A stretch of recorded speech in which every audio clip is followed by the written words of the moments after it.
Hello, friends, and welcome back to Ask Abby Dreyer. This week I want to talk about a toxic workplace and how to navigate that. And toxic workplace kind of has many ways to be interpreted. So what I mean when I say a toxic workplace is a place that you have to work for income, where you feel unsafe, unsupported, or under attack. So, and those words even have more meanings. So, and we can get into that as we keep going. So, if you feel unsafe, if you feel like someone is, going to physically or verbally attack you at any point, that's toxic.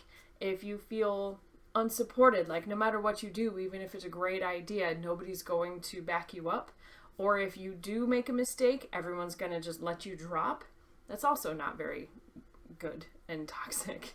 And then if you just feel like everything you do is wrong, and everything that anytime anybody's going to talk to you is going to be about how what you just did was wrong, that's going to affect you. And that is a toxic workplace in my mind. So in order to deal with working in a place like that, you can't always leave. That's why you are in the workplace, right? We all work for income, and we have families to support and our livelihoods to support. So that's the reason people stay in toxic workplaces, is because sometimes they don't really have a lot of other options. So let's talk about how to survive that for now. So the first thing that you need to do, and hopefully you do this before things get too toxic, is you find your allies. Allies are not friends. They can become friends, but allies are much more strategic when you look for them. They are people who are well connected. They are people in a position of power and or influence, and they are people that can help direct certain activities or change the way that people talk about you, or are basically there to support you when you're not there. That is an ally.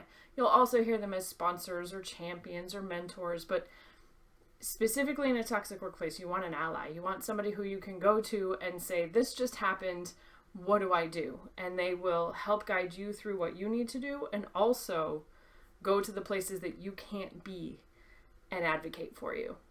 So you need to get your allies, more than one, as many as you can get. The next thing you need to do is make your support plan. So you can't go to your allies with every small thing. You do need friends for that. So, have your afternoon or midweek or end of the week complaint session, right? Where everybody in these plague times, you get on your Zoom call. In real life, maybe you go to a coffee shop or a bar, and you just let it out. You just vent about everything that's going on. That is an important part of your support plan.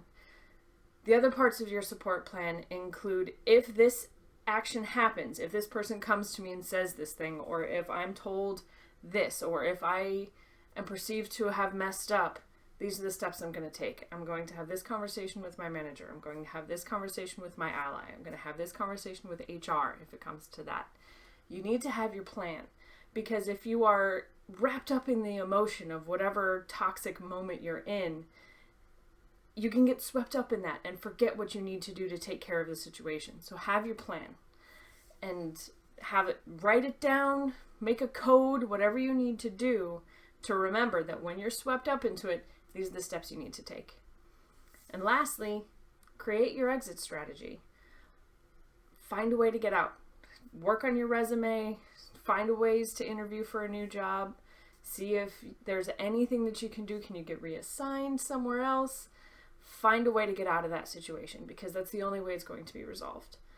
And a lot of people who are in toxic work environments say they don't want to leave their friends at work, because you do kind of create that bubble of safety with your friends in that kind of a toxic environment. But you have to take care of yourself first, right? Not that anyone's been flying recently, but there's always that saying, put your own oxygen mask on before you help someone who needs it. You need your own oxygen. You need to take care of yourself. You can't hope to take care of everyone else or anyone else if you can't take care of yourself. So put your oxygen mask on, find an exit strategy, and then maybe you can help others find an exit strategy. There are other ways to help once you're out of that situation. So that's my advice on how to deal with a toxic work environment. I hope it was helpful. I'm sure that's not the only actions that people should take, so please add your own advice in the comments below. I'd love to hear what I may have missed. And with that, I'll see you next week.